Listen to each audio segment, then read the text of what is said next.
Thank you to Cheryl for organizing, for being on top of me.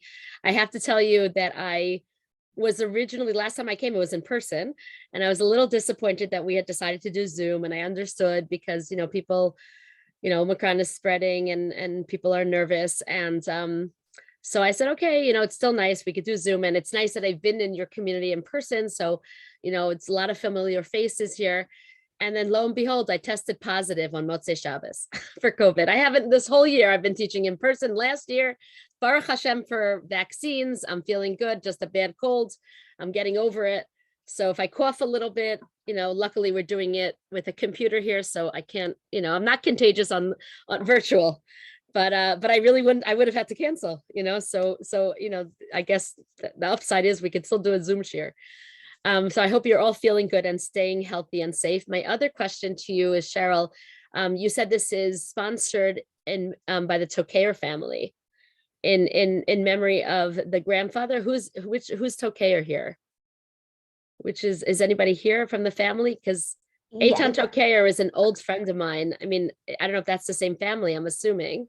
Yeah, Eitan Tokeyer is my son. Eitan Tokeyer is your son. So Yes. your son and I go back a long way. The last time I saw him, unfortunately, he was sitting Shiva, and I think that's when I met you in Eretz Yisrael. Okay. And he and I are old friends. And this is I guess it's your daughter or daughter-in-law that works in my husband's clinic in Muncie. My daughter. Behavioral health, your daughter, right. So we're connected, the mishpacha. So for me, when I often give shiurim where somebody's sponsoring in memory of somebody, but when I know the person or I know the family and I have a connection, it makes it a little even more personal and more special. So thank you for sponsoring, and his neshama should have an aliyah. And I remember because I came to pay a shiva call. It was, I remember in Rehov Shalom Aleichem in Yerushalayim. Oh, wow. Okay. So anyway, so it's I happened to have been there at Israel at the time, and it's just special to do this. So thank you. I only sat there one day. Right. I missed you. I don't think you were there when I was there, but I was. Okay. But anyway, it's very special. It makes it even more special to do this. So thank you. And you could tell Eitan that I did the share in memory of his dad. So and Esther and I are friends also, by the way. Good daughter-in-law. Okay. Anyway, okay. So now let's learn a little bit, now that we established that we're all family and the whole Jewish geography thing. And I appreciate everybody coming out, in the middle of the week, literally the middle of the week here, to learn a little bit. I mean, again, you're not exactly coming out physically, but still taking the time to learn. And those of you who have your videos on, I appreciate that also. If you don't, it's totally fine. I'm not shaming you into turning it on, but I get it. You're doing other things, but I do appreciate the ones that leave it on, because then it's just a little more personal and I could see you. This is why I told Cheryl I didn't want to share my screen with my sources, because when I share my screen, then I don't see you on my screen. I see my sources on my screen, and maybe I see 3 of you or 4 of you at one time, but this way I have everybody that I could see at the same time. So it's a little more personal. The reason I decided to do Moshe Rabbeinu is because here we are in Parshat Bo, beginning of Sefer Shemot. I don't know if anyone has followed the OU Parsha. The OU has like not the Torah Timecha, Torah Timecha, not the Nachyomi, but the Torah Timecha. I don't know if anyone has been following that. Every week the OU puts out a little. I guess not. Okay, so a little something on the Parsha. It's really nice. They did it for Nach, and now they're doing it for Chumash, for Chamisha Chumash Torah. So I actually did Sefer Breshit. So I figured, I didn't know if anybody here was following Breshit, but I figured, okay, we'll just continue with Shemot, but I guess not. But still, it's good. We're in the middle of all these parshiot that are really the exciting parshiot, from the birth of Moshe to the development of Moshe. And of course, next week's parsha is going to be Parsha B'Shalach, when Bnei Israel leave Mitzrayim. And then of course, the rest of the Torah is all about Moshe and Bnei Israel. So I thought it's a great idea, because in last week's parsha, in Parshat Shemot, not this past week, but the week before, this is when we were introduced to Moshe for the first time. And there's some very beautiful lessons that we could learn from the leadership of Moshe, from Moshe, who he was, what he represented, his leadership.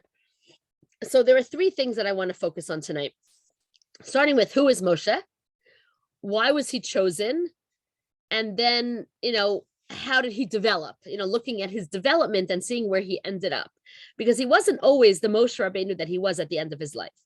And since we're in the middle of these parshiot where we're really getting to know him, he's somebody that we know better than most anybody else. Sorry, most better than anyone else. Like, for example, with Avraham, we don't know anything about Avraham's past. We know from the Midrashim that he fought against, the Avodah Zarah in his day. And, the Midrashim tell us how he was, destroyed his father's idols and he was thrown into the fire. But really, the only time we are introduced to Avraham is when Hashem says, suddenly at the beginning of Perek Yud Bet in Breshit, Vayom Hashem al Avram, Lech lecha me'aretzecha, I want you to pick up and go to Eretz Canaan. We know nothing about his early life. Moshe is one of the only characters that we know from the very beginning until the very end. And it's not like, okay, it's true that we saw Yitzchak being born, but we don't really know anything about Yitzchak before he was 40 and he had the Akedah incident. And then afterwards, finding a wife and stuff like that. But Moshe, we really get to know every step along the way. And that's why I think he's such a unique character. And of course, he's Moshe Rabbeinu, he's the greatest leader of the Jewish people. So if you look, so you can, thank you, Cheryl, for posting the sources on the chat. You could look at them or not look at them. I always give shiurim with sources, but they're not necessary. It's good for you to see where I'm coming from and see where these sources are. We go through everything together. They are all in Hebrew. I've taught on many different levels with a mix of people in my audiences. And I just like to show you where I'm quoting from. And I translate everything and I go through everything. And I don't even think we'll get to all these sources. I always like to have more than less. And I'm also always a little ambitious. But I don't want to, just take so long and throw everything in, but we'll get a lot of this done. I want to get a sense of Moshe emerging. So 2 weeks ago, Parshat Shemot, and then we'll take questions at the end, and I'll hang around a couple minutes at the end also. If you want to have questions, if you have comments, you want to say hi, you want to play the whole Jewish geography thing, it's always fun. Okay, so 2 weeks ago, if you look at source number 1, we started here. I mean, the truth is I really should have started from the beginning of Perek of Shemot, of Perek Bet. I started here in the middle of Perek Bet, but the beginning of Perek Bet is Vayelech ish mi Beit Levi vayikach et bat Levi. A man from the house of Levi went and married a woman from the house of Levi. Vatar ha'isha vateled ben. And the woman gave birth, and she gave birth to a son, Bateroto Kitovu, and she saw he was good. And what does that mean? A lot of different explanations what that means. He has some sort of, aura to him, some sort of spirit of Hashem. And then she hid him, hid with a D, H-I-D. And then comes along, and then the whole story with Bat Paro. And she hides him. She hid him in the teva. She put him in a basket in the water because at that point Paro had a decree that all the boys were going to be thrown into the Nile and killed and drowned. So she put him into the Nile, and then Bat Paro finds him and she pulls him from the water, and she actually calls him Moshe Kimin Hamayim Mishisuhu because he was drawn from the water. So I just want to point out something before we get to the first source, really, which is Moshe growing up.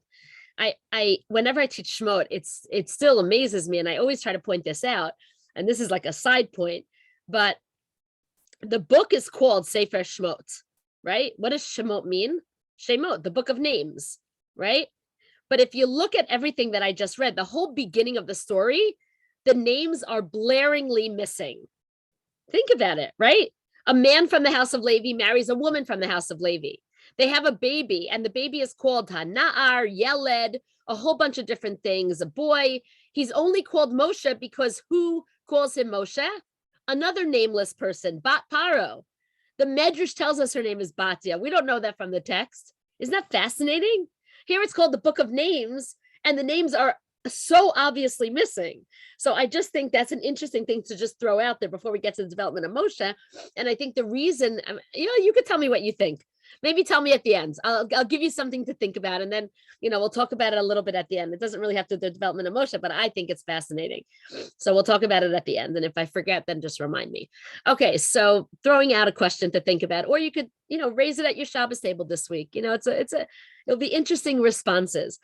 Anyway, so then that's where we start here. So this boy grows up in the palace of Paro, and this is where the story really begins. We're told in the first source, Vayigdal hayeled vativehu lebat Paro, again, Vayhila leben vatikra shmo Moshe vatomer ki min hamayim mishisihu. She called him Moshe because she drew him from the water.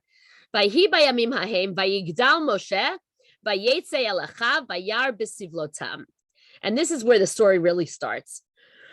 In those days, Moshe got older, and now it's interesting because this is the second time it says Vayigdal Moshe. Notice in Pasuk Yud and in Pasuk Yud Aleph, it starts with Vayigdal Moshe, that he got older. So of course the Mefarshim all ask, the commentators all ask, why does it have to say that he got older twice, that he got bigger twice?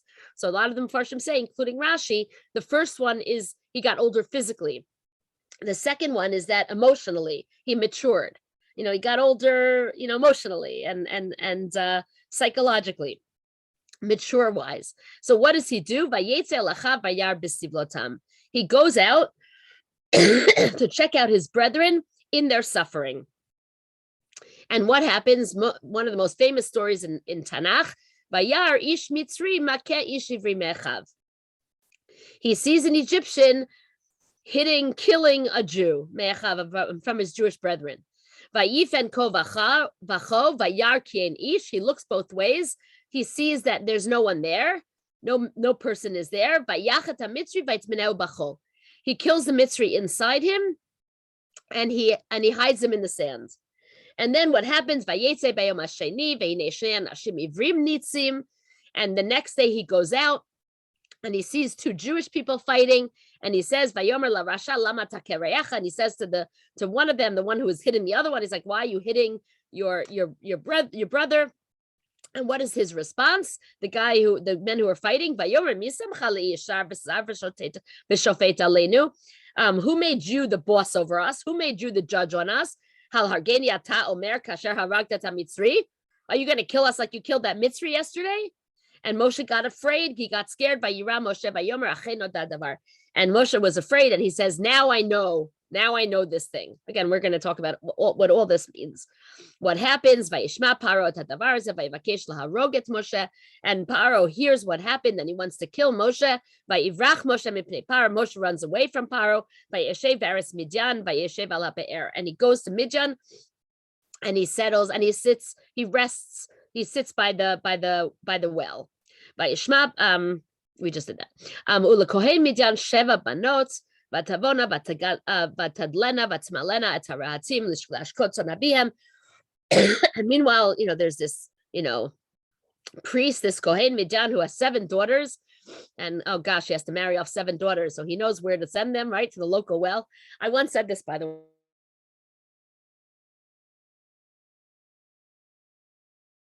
way, side point. I told people, everyone's going to meet. It's perfect. That's how everybody met at the local well. Okay, so fine. So people have indoor plumbing. Maybe that's not so helpful. But people are going to meet at my well. So I once said this at a shir. It was one of the Midrash Yom Rishons. In a different context, I was talking about people meeting in Tanakh. And one woman in the back raised her hand. She didn't raise her hand. She yelled out. She's like, "It's not going to work." I'm like, "Why is it not going to work?" She said, "Because in this day and age, there's going to be men's hours and women's hours. There's going to be men's entrances and women's entrances."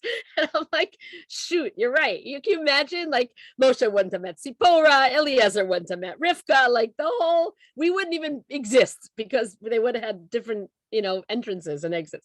Okay, whatever. I thought that was funny. So basically, they go to the well, and what happens? And they go to get water. Vayavo haroim vayigarshun. And notice that it says haroim. The shepherds came and chased them away. So obviously this was something that happened often.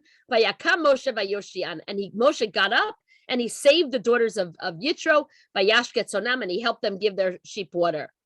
And anyway, the rest of the story, I think it's a funny response. Vatavona el ruel avihen. So they go back home. Vayomer, and he says to them, Madumi hartem bohayom. How come you got back so quick? One second, every time you went there, you always had a problem with those shepherds. It took you a while till you waited till they left, and then you got your water. And what did they say? Vatomarna, and they answered him, Ish mitzri hatzileni miyad haroim. Vikam dalo dalalanu vayeshket atzon. So there we have it. Their response is, there was an Egyptian man, this Egyptian guy by the well, he saved us. He saved us and he helped us, give our sheep water. So this is the first time that we see Moshe referred to as anything, and anything, he's Ish Mitzri. And that's where my title comes from, from Ish Mitzri. Well, the truth is, I really said Prince of Egypt because that just sounds cooler. But he really goes from Ish Mitzri to Eved Hashem. That's but he is certainly a Prince of Egypt. He's called an Ish Mitzri here, and this is the beginning of Moshe's life. So let's go back a little bit and look at this story. Like I said, he's the only main character in Tanakh who we really know so much about what he did, in his early years. Again, the Mefarshim tell us what Abraham did. He went around, he preached, monotheism in a polytheistic world, but we don't see anything about Abraham's early life in the text like we see Moshe. So if you look at the Even Ezra number 2 says something very interesting, very insightful. He says, he says Hashem's thoughts are very deep. He said, look, we don't know why Hashem does things the way he does things, and only Hashem knows, but maybe Hashem was thinking, because Hashem doesn't have human emotions, but maybe Hashem wanted Moshe to grow up in the palace of Paro, that he should be on a different level in terms of, his background, in terms of his education, how he grew, his upbringing. That he shouldn't be brought up as a slave like everybody else.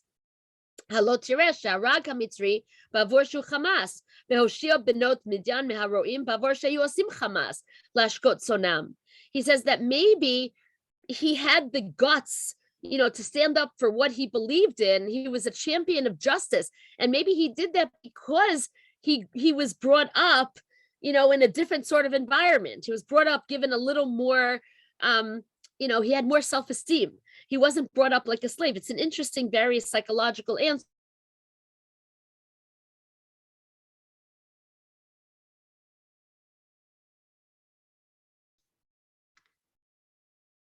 Shoshana, you froze.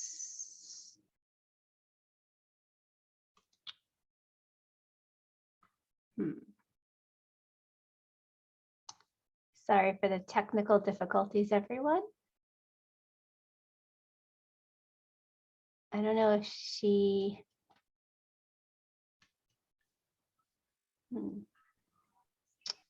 Oh, it looks like she just may have dropped. Okay, hopefully she's...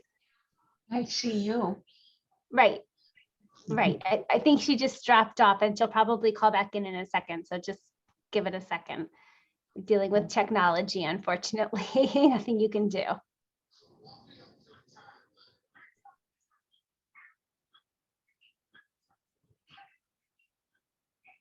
Maybe this was set up for half an hour. No, this is the shul's. It's not, because otherwise we wouldn't all be here. I'm the host. She's not. It was just a technical glitch, but we'll be back soon.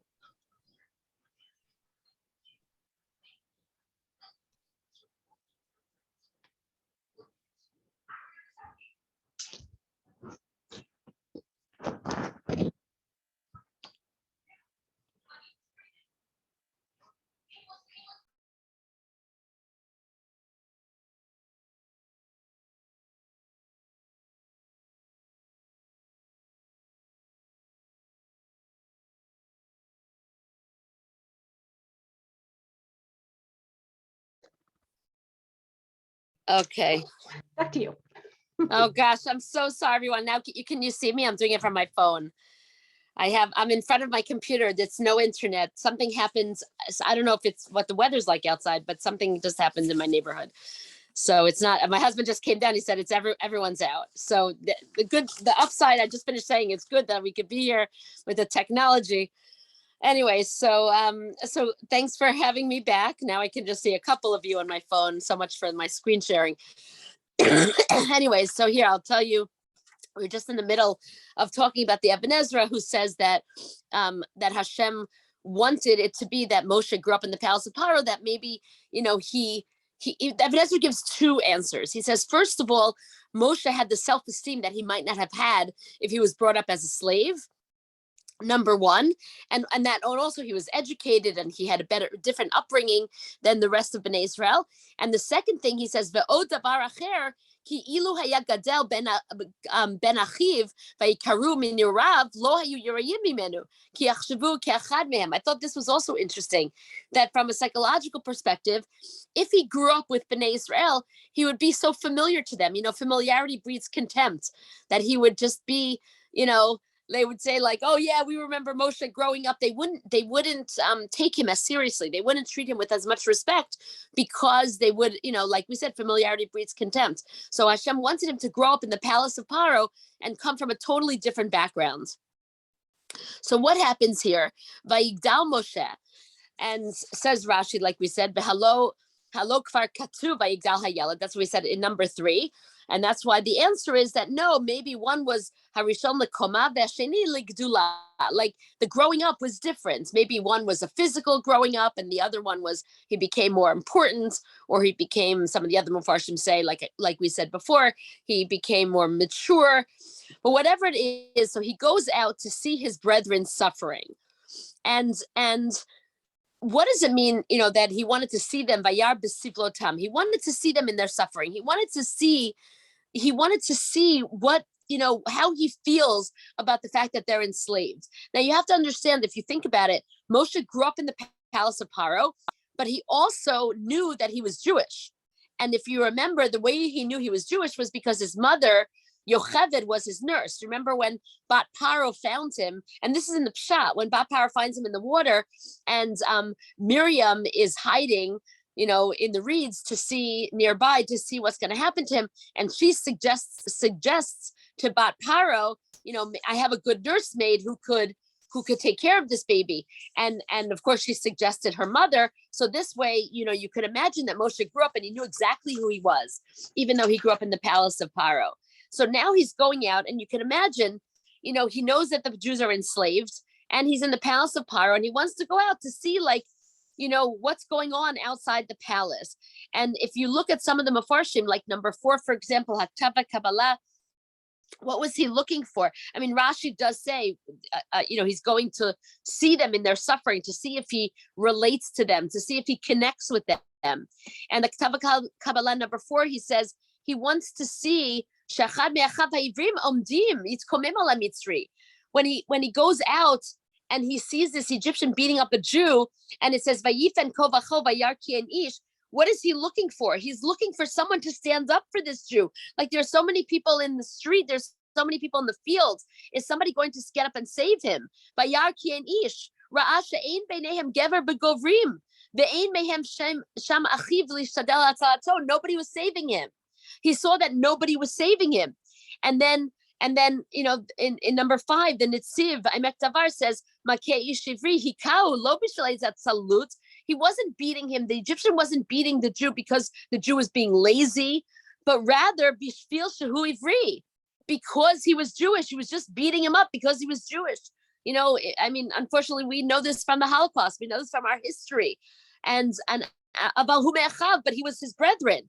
Vayifen kovacho chipes atzum lekabel hamitzri shikal chinam.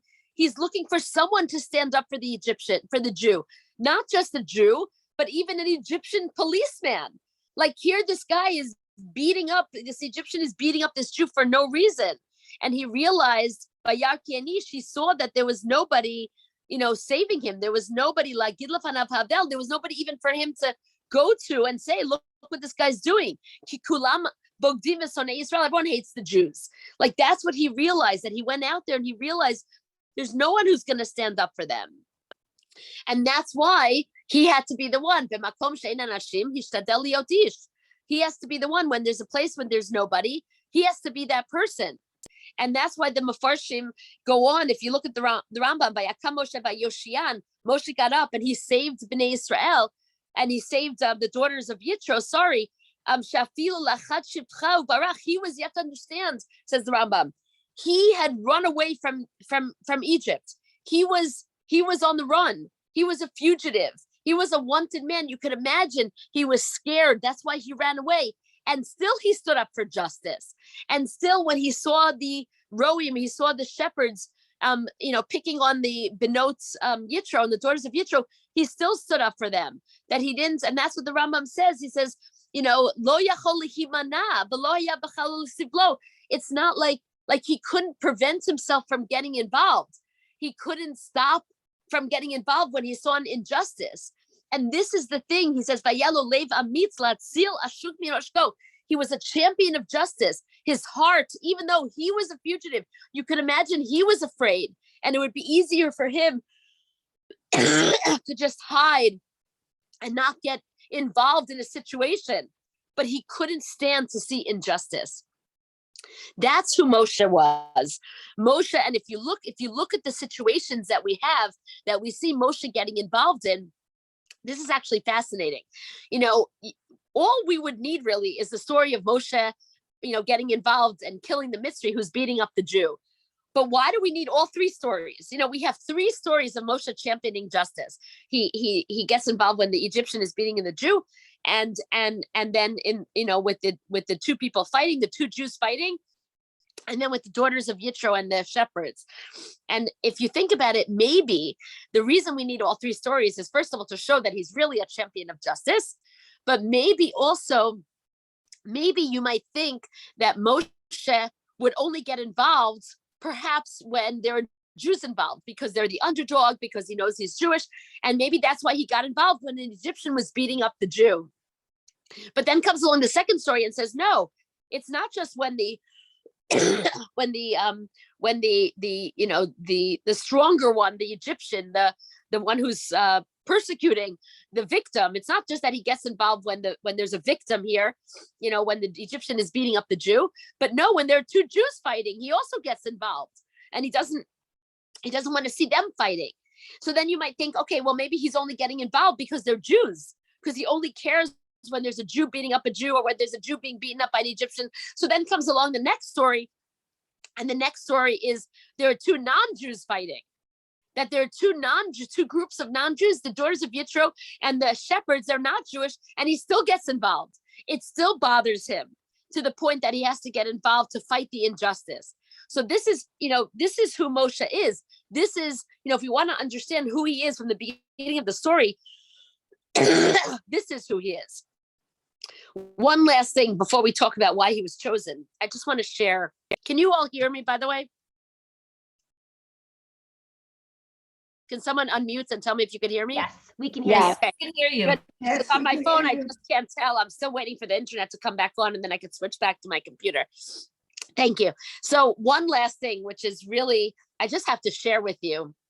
And Batya, if you're still on, I might have shared this with you years ago, because this left such an impression on me. And I just want to share this with you.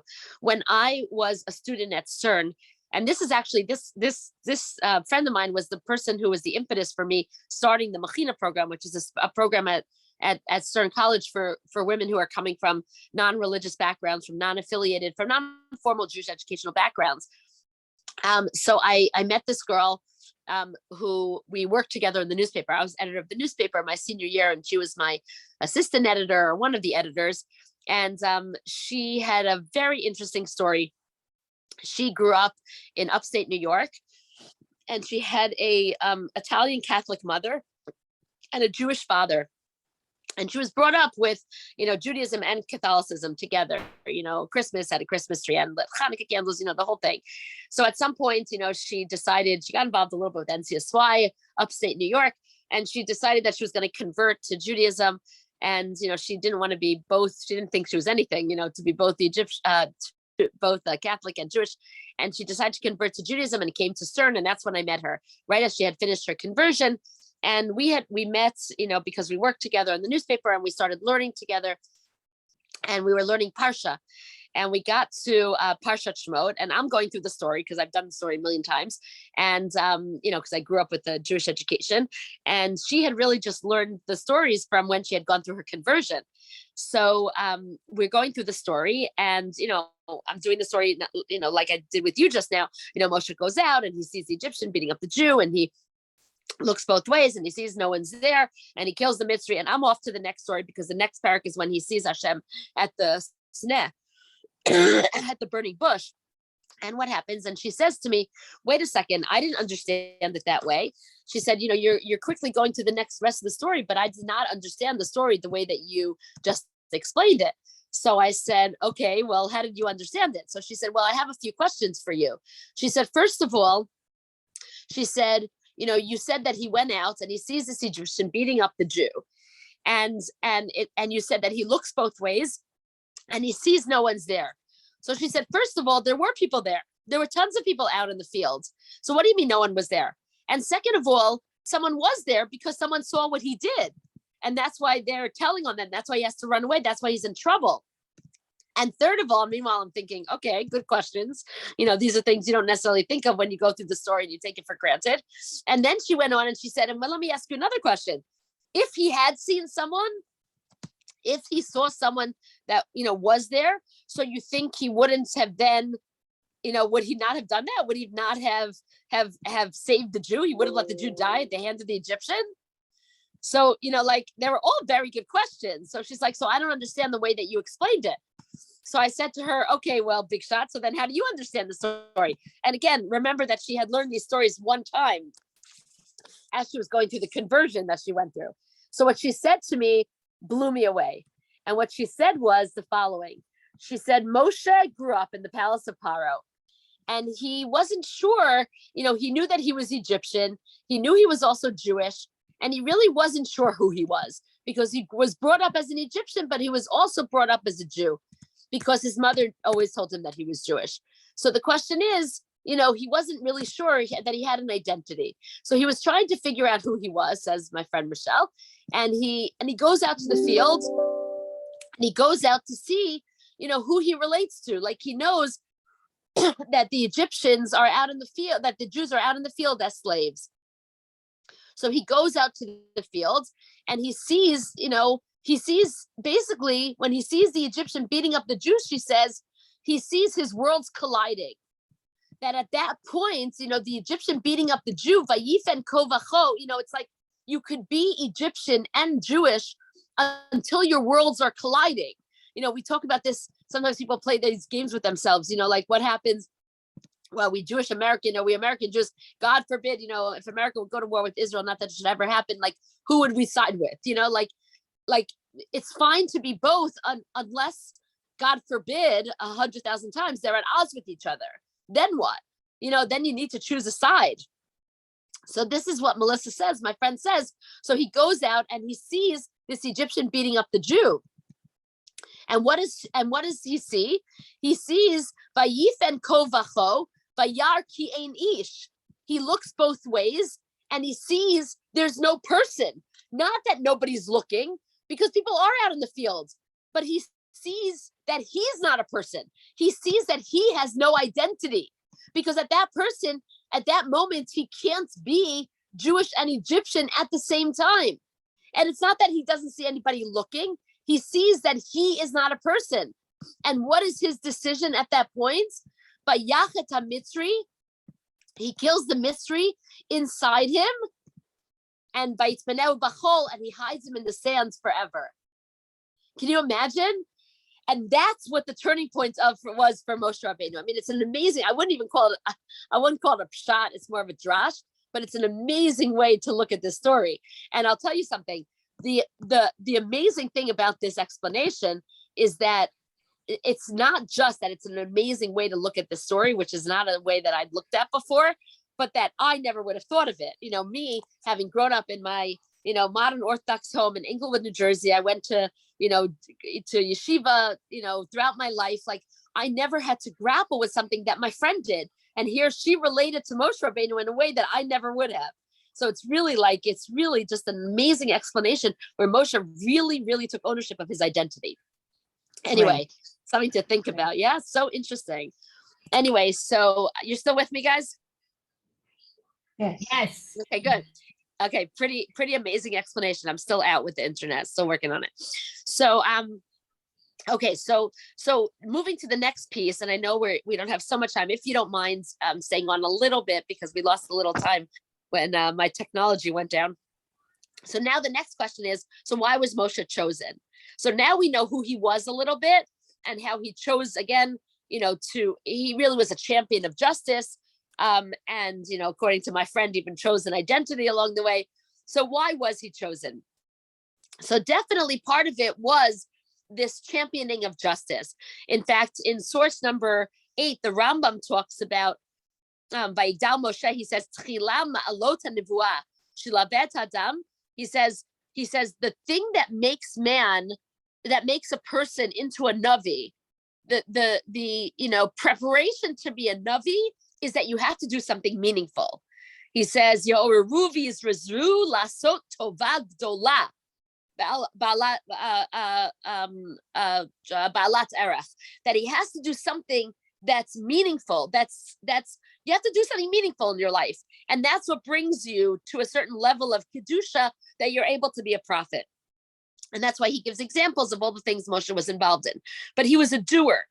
He didn't just sit by. He wasn't a bystander. He was a doer. He really fulfilled what Hashem's promise to Avram was, what Avram's mission was as a father of the Jewish people, to get involved when you see an injustice. Avram did that also, by the way.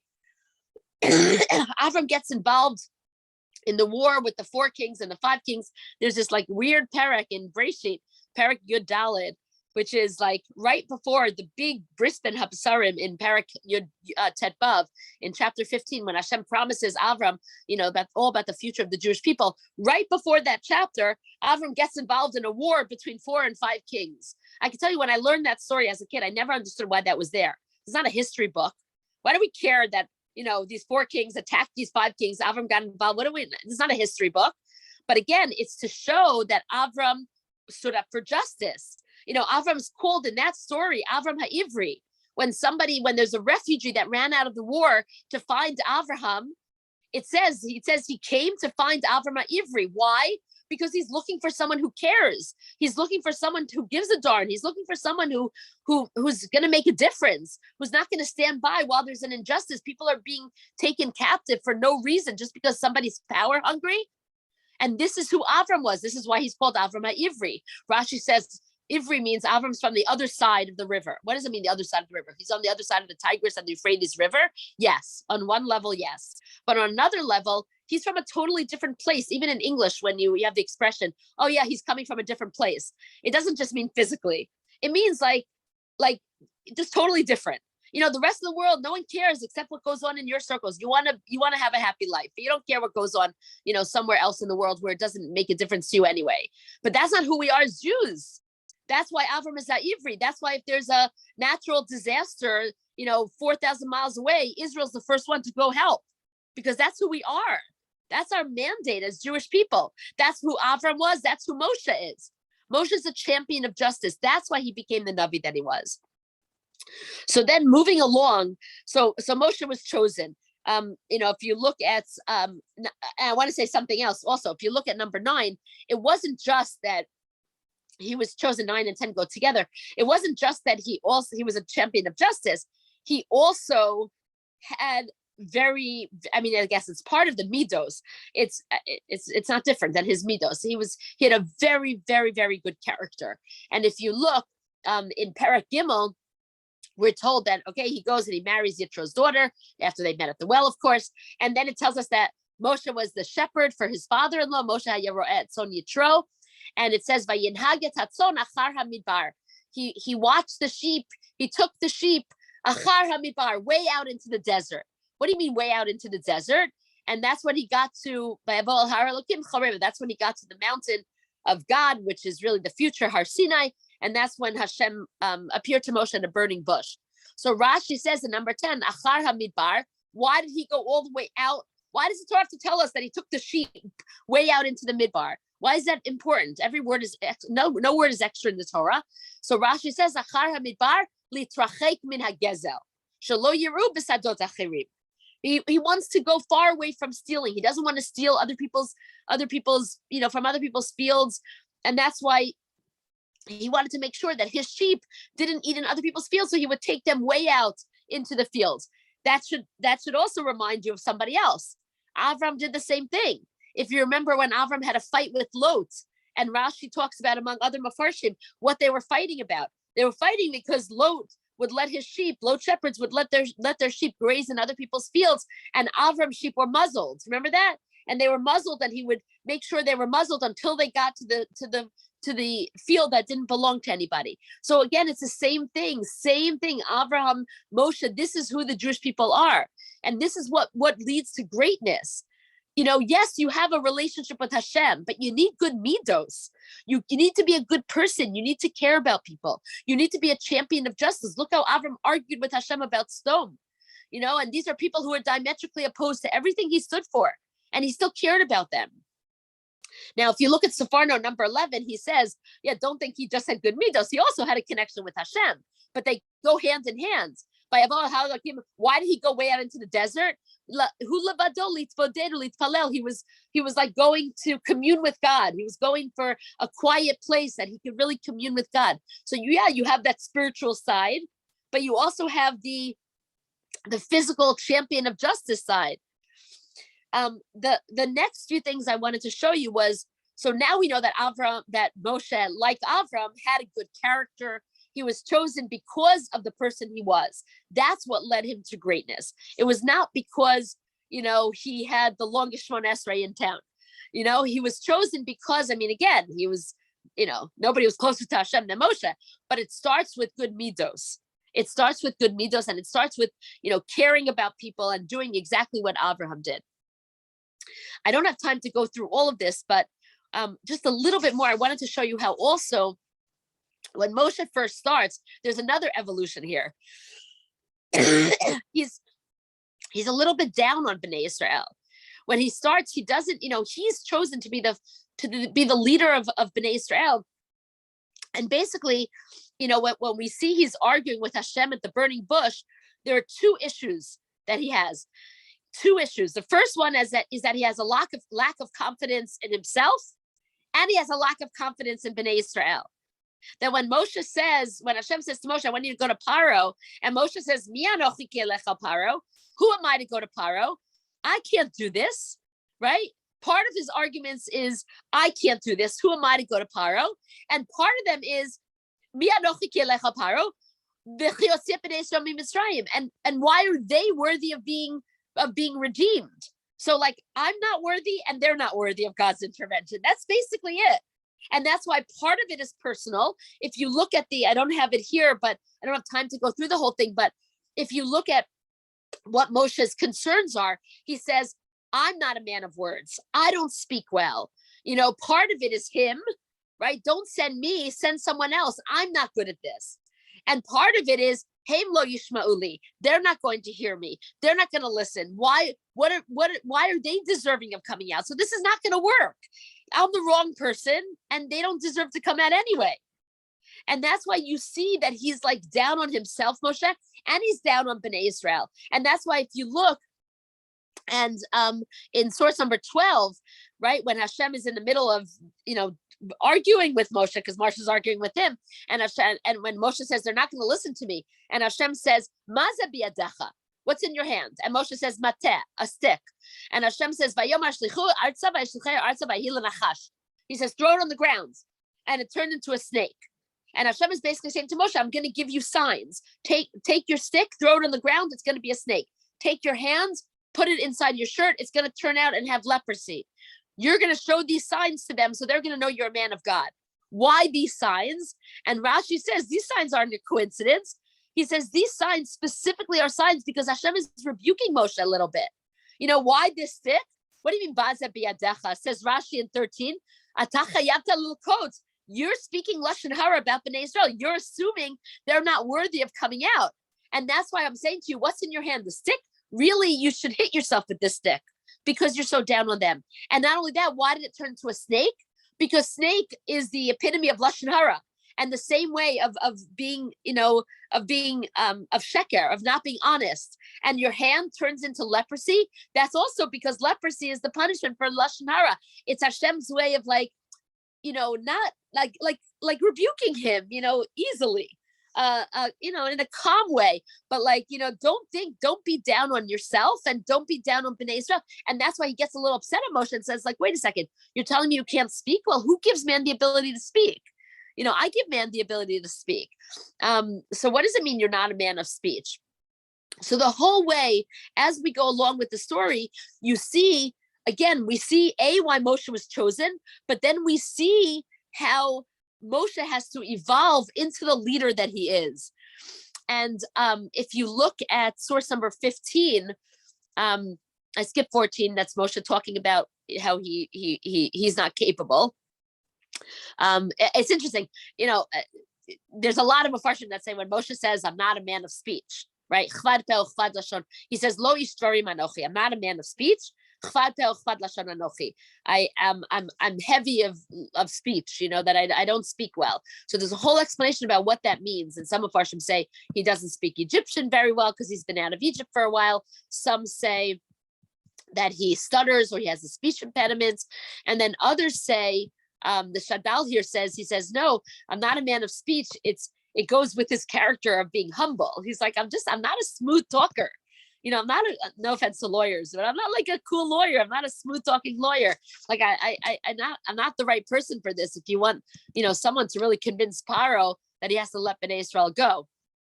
So it fits into his character, but still Hashem, gets, a little bit annoyed at him that he's so down on Bnei Israel. If you look at 15, similar, so he takes Bnei Israel and Mitzrayim. We're skipping this whole, this past week's Parsha. And now this coming week, actually, no, this is next week's Parsha. So he brings them out of Mitzrayim, and he's still struggling with this attitude towards Bnei Israel. If you look at number 15, after they leave Egypt, they get to Refidim, by Yisukal Adat Bnei Israel Mibarsin, Al Pi Hashem, Vayachanu Refidim, Ve'ein Mayim Lishtot Ha'am. And Bnei Israel are very thirsty. There's no water for them to drink. And what happens? By Arev Ha'ami Moshe, by Yomer Tznu Lanu Mayim V'nishteh. And they fight with Moshe, and they say, give us water so that we could drink it. And Moshe responds, and he says, why are you fighting with me? Why are you fighting with me? And why are you testing God? And then, so then they're thirsty, and they say to Moshe, why'd you bring us out of Mitzrayim? And Moshe, basically, at that point, he turns to Hashem, and you have to look at this. This is very unlike the Moshe that we know later on in the story. And he says, and this is in source number 15, Pasuk Daled, by Yitzak Moshe el Hashem lemar. Moshe screams out to Hashem, and he says, Ma amazeh, od me'atu skaluni. What am I going to do with these people? Very soon they're going to stone me. Like, I can't take them. What am I going to do with them? I took them out of Egypt. They're kvetching again. They're complaining again. And what does Hashem say? And Hashem is teaching him. By Yom Hashem Moshe. Hashem says to Moshe, Avor lifnei ha'am, pass in front of the nation, v'kach itcha miziknei Yisrael, and take from the elders of the Israel, umatcha asher ikita bo et hayaor, and take the stick that you hit the water with, that you did Kriyat Yam Suf with, meaning take the stick that they know performs miracles, the miracle stick, and take it in your hands. And Hinani omed lefanecha shama al hatzor, I'm going to be standing here near this rock, v'ikita batzor be'yatzur mimenu mayim b'shataham, and you're going to hit the rock with this stick, and water's going to come out. And you are going to give drink to this nation. You're going to bring water to this nation. So it's interesting because if you look at the Mefarshim over there, and I think I brought this for you, the next source, the Mefarshim there say, the Midrash Tanchuma here says that if you look at number 17, that the Midrash Tanchuma says, by Yitzak Moshe el Hashem, he says, in this situation, Moshe is the one who's frustrated and angry at Bnei Israel. I mean, look at his language. What am I going to do with these people? I always tell my students, you're in trouble, and we can all relate, because I think all our parents were like this. You're in trouble when your parent calls you this child. When your mother goes to your father, what am I going to do with this child? As soon as it's this child, I know for me, I don't know about the rest of you, that was always like a bad sign. It's if you're our child, it's always a good thing. If you're this child, that's like a disconnected. So that's what Moshe is saying. What am I going to do with this nation? And that's why Hashem reminds them they're your nation. Your job right now, like, you're losing your cool, Moshe. Your job, it's not about you. You're afraid they're going to stone you. And that's why the Midrash Tanchuma says, I'm just paraphrasing number 17, Midrash Tanchuma says that Hashem is saying to Moshe, you take that stick. Why do you have to pass in front of everybody? Because I want you to see that you're wrong about them. They're going to stone you. No, they love you, Moshe. You're a hero to them. You're going to pass in front of them and they're going to cheer you on. No one's stoning you. And Moshe, this is not about you. This is not about you. They're upset. They're thirsty. Right now, your job is to make sure that they get water. And that's why you have to go take that stick that they know is the miracle stick, and you're going to pass in front of them so they know that help is coming, because that's what your job is. And interesting, the Midrash makes a point to say that in this situation, Hashem was the one who was calming Moshe down, and Moshe was the one who was angry. And later on, I don't know if I brought these sources for you, but I'll just read it to you later on. After Chet HaEgel, because I guess we'll finish up in a few minutes, but after Chet HaEgel, when Bnei Israel sin, right after they receive the Torah, while they're waiting for Moshe to come down, and they start worshiping the Egel, and Hashem's like had it with them, and Hashem's frustrated with them, and Hashem says, that's it, I'm going to destroy them. And he even says here, I think I have the pasuk here, and he says to Moshe, he says, I'm going to make you here. He says, later on, this is later on in Parsha Kitisa. Hashem says, "Vayom Hashem Moshe ra'iti et ha'am hazeh b'nei am kshei orefu." I've had it with them. I see this nation. Hashem says they're so stubborn that tahanichali, let go of me, Moshe. Let me go. He says, "Vayichar api bahem," and I'm going to show my anger. V'achalem, and I'm going to destroy them. V'eschal otcha l'goy gadol. And I'm going to make you into a greater nation. I'm going to give you a greater nation. What do you need these people for? I don't, let go of me so I can destroy these people. And in that situation, Moshe turns it on Hashem and says, what do you mean these people? They're your nation, Hashem. He says, they're your nation. He says, Moshe says to them,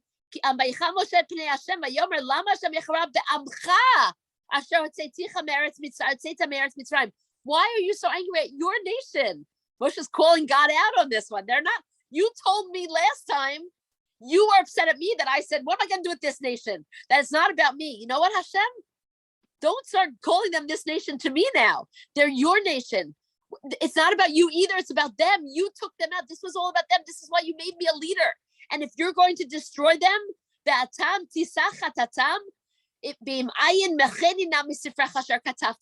if you're going to forgive them, then fine. You need to forgive them now. And if not, then erase me from your book.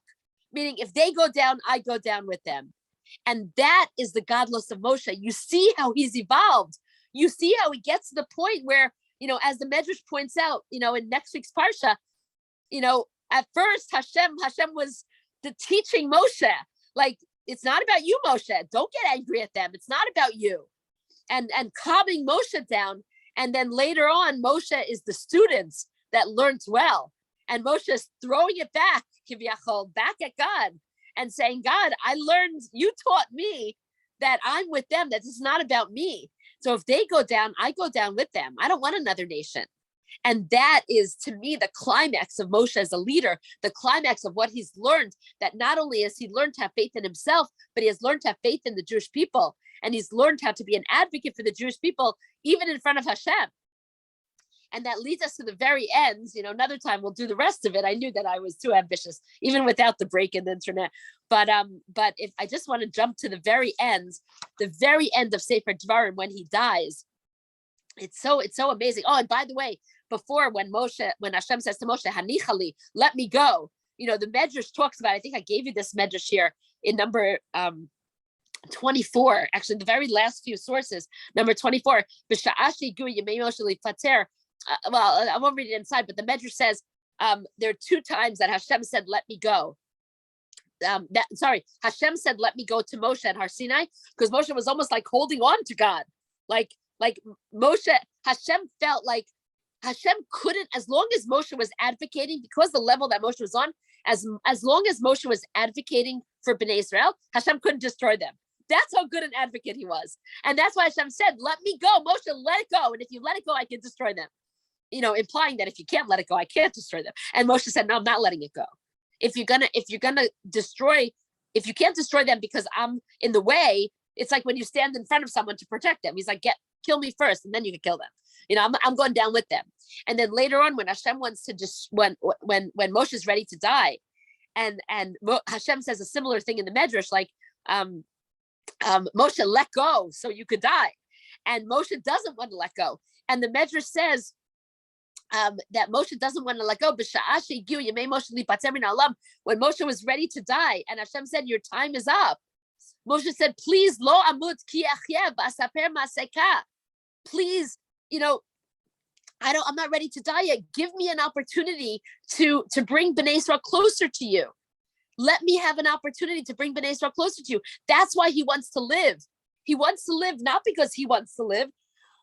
It's not about him. He wants more of an opportunity to teach Bnei Israel about Hashem, to bring them closer. And in fact, the very last words, and that brings us to the last couple sources here. If you look at Dvarim Lamed Gimel, I don't know if people even realize this. I tell my students all the time, the very last words out of Moshe's mouth before he dies are what? Number 23. And by the way, you would think that any normal person would be upset at Bnei Israel. Like his dream was to go into Eretz Israel. He's dying and not going into the land of Israel because of Bnei Israel. Because they of Chet HaMeraglim, he would have gone. He would have been in Israel already. But because they messed up so many times, and because they complained about water, and then he hit the rock, he lost his cool. Like you would think that he would, at the end of his life, be like, oh, guys, like, even in a nice way, like I could have gone in there without you. What did you do to me? And the last words out of his mouth in number 23, second to last source, Ashrecha Yisrael. Mi kamocha am nosha b'Hashem magen ezracha. No one's like the Jewish people. You are so great. Bnei Israel, you are so great. That's the last thing Moshe says. You are so great. And Rashi says, Ashrecha Yisrael, lachar sheparad lam brachot. He just finished giving them blessings.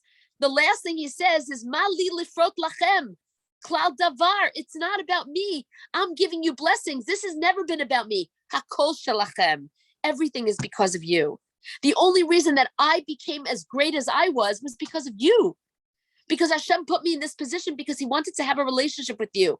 I was a vehicle through which that relationship happens. This has nothing to do with me. This is all about you and how great you are. And look how far he's come. He was so down on himself. He was so down on Bnei Israel, and he realizes that there was no one like Bnei Israel, and that's why he was in this position. And that's why when the last thing he says is, Hashem, I don't want to die. I want to bring them close to you. And Hashem's response is, at the very last pasuk in the Torah, here, look at the last source, really the last source, if you do it sideways, he says, V'lo kamna v'od b'Yisrael k'Moshe. Moshe, this is already after Moshe has died. Nobody is like Moshe. No other Navi has ever been like Moshe. Everything, he brought all these signs to everybody, to Paro, to the Mitzrim, to Bnei Israel. The last pasuk in the Torah. It's Hashem's way of telling Moshe, you want to live because you want to bring me closer to Bnei Israel? You did it already. You fulfilled your mission. You brought Bnei Israel. You brought me into the world. You brought me into the Bnei Israel's lives. You showed them who I am. You don't have to live anymore. You did what you were meant to do. And now that is why you are who you are. And that's why you were brought into this story and you accomplished your mission. It was all about Bnei Israel. And Moshe understood that. And that's why Moshe had the humility. That's why it was all about character. You can't do this if you can't be a good leader who's just focused on the people you're leading. And if you don't have the humility to know that it's not about you, it's not about your greatness. And that's who Moshe Rabbeinu was. And that's why, looping back to what I asked at the beginning of the shir, why is this called the Book of Names when there are no names, right? Any thoughts? Anybody want to give any suggestions? I'm going to hang on afterwards to hear what your thoughts are. But I think that this is I think why. I think that this book is not about the individual names. We had a lot of individual names in Breshit. There was a long list of characters in Sefer Breshit. But in Shemot, we're now moving, we're shifting, we're transitioning from the individual to the community, right? Because Bnei Israel, the Jewish people, are tremendous individuals, but we're also a tremendous nation, a tremendous community. I always say when Hashem promised Avram that your children are going to be like the stars in the sand, why does he need both? And also, if we're only saying that there's going to be a lot of them, that didn't really happen. There's really not so many Jews in the world. It can't be that just, because otherwise his promise was never fulfilled. But I think it's much more than that. If you think about what makes sand great, one grain of sand is insignificant. What makes sand great is that there's billions of grains of sand all together. And on the flip side, each star is greater than our entire planet. So maybe Hashem's promise to Avram was that your children are going to be great individuals like the stars, but also a great community like the sand. Because that's a chiddush. Sometimes if you have very strong individuals, then you lose your sense of community. And on the flip side, if you have a very, very strong community, you might lose your sense of individuality. So I believe that that's what Hashem's promise to Avram was. You're going to be a great community without losing your individuality. Every individual has their kochot. So Bereshit is all about the individuals, and Shemot is about the community. The main character in Shemot, most people, if you ask them who's the main character, you would say Moshe. Wrong. That's not the answer. The main character is the Jewish people. Moshe is a vehicle through which the Jewish people became the Jewish people. And Moshe learned that. And that's why the book is called the Book of Names. It's the names of the people in Bereshit that forged the people who are now going to be this amorphous group of nation called Bnei Israel. And that's why it's called the Book of Names, so that we ask ourselves, how come it's called the Book of Names and all the names are so glaringly missing? Well, that's why, because the names aren't so important. Yes, Moshe is important, Miriam, Amram, Aaron, Yocheved, but at the end of the day, it's all about the Jewish people. And that's what Moshe realized. And that's what he needed to learn over the course of his life. And he realized at the very end of his life, right before he died, in a very, very profoundly beautiful moment. So we'll leave it at that. So sorry for the technological snafus. If you have any questions, I'm happy to hang on for a little bit and answer some questions. You could always get in touch with me. I'm so sorry for my internet's still down. I have to give a final tomorrow virtually. I'm glad we were able to figure out a different way. This was wonderful. Thank you very much. My pleasure. Thank you, Cheryl, again for organizing. Thank you, Tokayers, Mishpachat Tokayer, for sponsoring. And I'm happy to stay on for a little bit if anyone has questions, comments. Thank you for coming. Thank you for sitting through my technological challenges here. I've been doing this since the beginning of COVID. I've never lost it in the middle. I've lost internet, but not smack in the middle of a shir before. So thank you for being a good audience. Thank you for a wonderful shir, and I hope you feel better. Thank you. Oh, I'm feeling okay. Thanks. A little coughing here. The internet's the bigger issue now. But thank you. What's your name? You. What's your name? Oh, there's Batya. Hi. That was Marcia Goldfisher.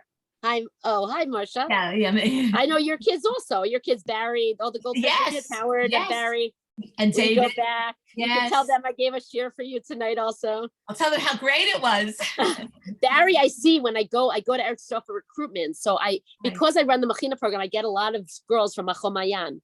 Right. I mean, Barry's amazing. Look what he started with TJJ and everything. So I always joke that I enjoy going to Machom Mayan, not just because it's one of my favorite places in Israel. Torah tidbits here, Oh, there you go. Amazing. Amazing. You should have a lot of nachas. But I always tell him that I go because he gives me such a nice introduction when I come. Oh. So send regards. Yeah, absolutely. Thank you. So thanks, everybody. Thanks for coming. I'm just going to stop recording at this point. Oh, yeah, that's a good idea.